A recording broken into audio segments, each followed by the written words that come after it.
ఒకతను బంగారు కోసం బావిలోకి వెళ్తాడు. కానీ కొద్దిసేపు తర్వాత అతని బదులుగా ఒక క్లాత్ అలాగే ఒక పెద్ద బాస్కెట్ వస్తుంది.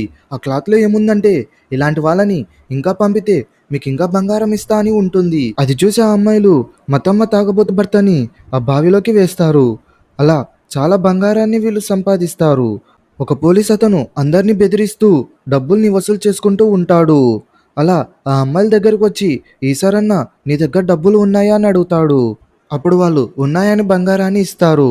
ఇంత బంగారం మీకెక్కడని ఆ పోలీస్ అతను అడిగితే, నీకివన్నీ అనవసరం. ఏవైనా శవాలు ఉంటే నాకివ్వు. దానికి నీకు ఇంకా బంగారాన్ని ఇస్తా అని అంటుంది. మరుసటి రోజు ఆ పోలీస్ అతను ఒక శవాన్ని ఇచ్చి, నా బంగారం ఎక్కడా అని, ఇంత బంగారం మీకు ఎక్కడిదని అడుగుతాడు. ఆ అమ్మాయి కొంచెం బంగారాన్ని ఇచ్చి, ఇదంతా నీకు అనవసరం అని మళ్ళీ చెప్పి పంపిస్తుంది. ఆ అమ్మాయిలు నిద్రపోయినప్పుడు ఇంట్లో ఏదో సౌండ్స్ వినిపిస్తాయి. అప్పుడు లైట్స్ ఆన్ చేసి చూస్తే ఇద్దరు పోలీసులు ఉంటారు.